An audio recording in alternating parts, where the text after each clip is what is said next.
I don't even know how to introduce this, so I'm just going to play this. Dying should justify someone having their rights taken away. That's just it. You do not get to strip someone of their human rights because of harm to children. Do you want to have a conversation about trans kids and the harm that will befall them by them being sterilized by puberty blockers, by them being castrated, or by girls getting top surgery? You want to talk about their rights or infringements or what's happening to these kids? Do you want to strip someone's rights? Let's have that conversation. No, I don't think you're ready to have that conversation. I don't want kids to die. Quite the opposite. I want kids to live full, normal, and healthy lives, to become adults, because that's the important thing. I mean, once again, I get a lot of mileage out of this clip, but once a fucking again, Jesus. Only the really, I hate to say this, but those with the lowest IQ. These motherfuckers are insane. They really are. They really are. Like, I didn't cover this on my show yet, and maybe I will over the next couple of days. When the Uvalde massacre of 19 kids happened, 4chan orchestrated a disinformation campaign to blame a transgender person who had no relation to anything at all. And even people in Congress, like Paul Gosar, and then big-time people like Candace Owens were saying that a trans person murdered 19 kids as a way to play into this goofball propaganda campaign that trans people are evil or something. Now, again, puberty blockers do not sterilize children. The point of puberty blockers, I know, we all know this, right? But people that might find this clip might be fucking stupid or ignorant, and they might not know this. If you take cross-sex hormones for a significant period of time, you may become sterile. But puberty blockers do not make you sterile. What they do is they delay puberty for an additional couple of years to give you time to go through, therapy. Maybe try a couple things out. It basically gives you an extra year or two to make your decision on whether or not you want to start cross-sex hormones. They do not make you sterile. That's just not true. But then again, this motherfucker, this stupid-ass prick, beanie boy fuckface. And by the way, I'm ready to have any conversation. I'm waiting for my invite, Tim Cast. Where's my goddamn invite? I'll come on your show, bitch. Anyway, this guy is like, if nothing justifies your human rights being taken away. Well, here's some food for thought. There's no such thing as human rights. Think about it. What are human rights? Where did they come from? They're not real. There is no human right. We have no rights. They're make-believe. It's a fairy tale that we tell our children before bedtime that they have rights. They don't have rights. You don't have rights. I don't have rights. Beanie Boy doesn't have rights. No one on planet Earth has any rights. At all. And if we did have rights, let's just assume, if rights somehow actually did exist, if rights somehow were a real thing, you think the right to a gun is more important than the right to life? Like, if we're going to create a priority list here, right, of like the most important rights, I would say the right to being alive without being murdered, probably a little more important than the right to a gun. I'm just saying. And I say this as someone that is more pro-gun than a lot of people on the left. I think guns are a very complicated issue. Would I prefer to live in a world without guns? Yep. Would I prefer to live in a world without nukes? Yep. But unless there's going to be an actual way to get rid of all the guns, I'm going to be honest, as a left-winger, as a queer, and there's a lot of stories going on in the world right now that lead me to believing this kind of stuff is necessary, I think being armed is necessary.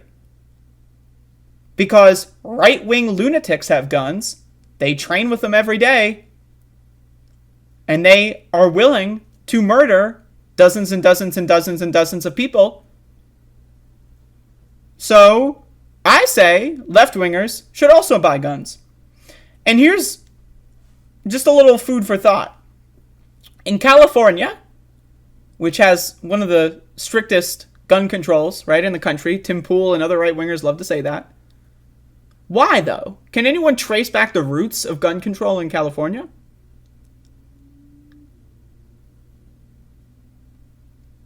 Think about it. Or look it up. But I'll tell you.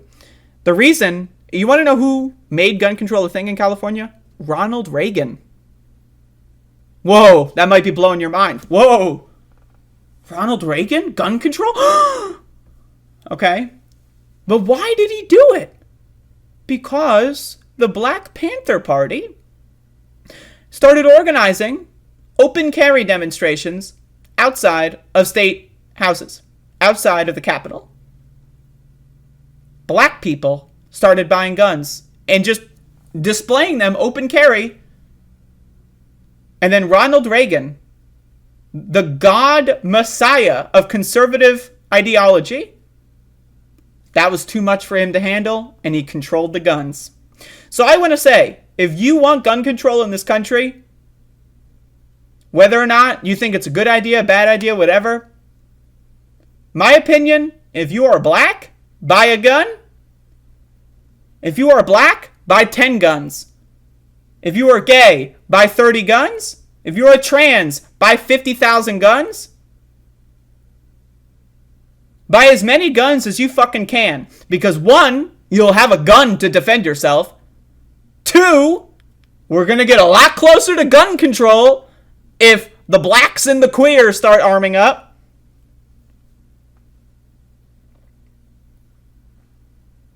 I'm just saying. But back to this whole trans thing. The fact that right-wingers are taking this moment to continue to beat down minorities for no reason. No reason. What have trans people ever done to Tim Pool? What have trans people ever done to any conservative? They just said, hi, my name's whatever. What's your name? And that's enough to convince these people that they want to create a genocide campaign.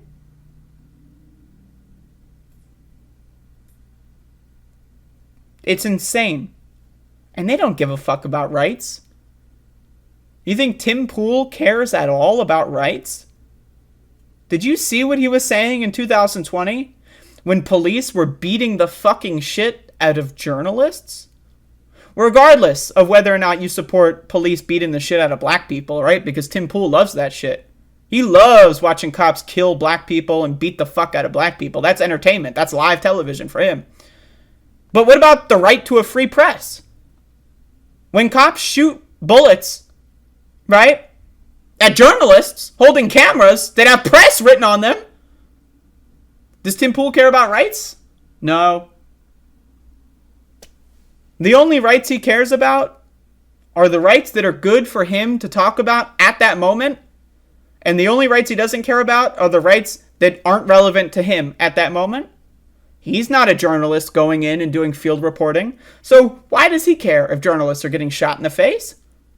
He's not a black person protesting against police brutality. So why does he care if black people get shot in the face? He doesn't care. It's insane. These people are insane. And again, rights, made up concept. They don't exist. Make believe, fairy tale. It's like Santa Claus. If you believe in Santa Claus, you might as well believe in the Bill of Rights. You think we have a free press in this country? You think we have a right for anything at all? I mean, just take the Fourth Amendment, right? Unreasonable search and seizure. What about the NSA? Have you ever been pulled over at a traffic stop and had cops search your car for no reason? Like, why are you searching my car because my taillight's out? What? What about the 8th Amendment protection from unreasonable and cruel punishment? I would say the death penalty is unreasonable and cruel. I would say locking someone in a steel cage for 80 years for smoking weed is a little unusual and definitely pretty cruel. You don't have any rights. You've never had rights. The only reason that rights exist as a concept are to pacify the American people into thinking things are just fine, but they're not. Things are not just fine.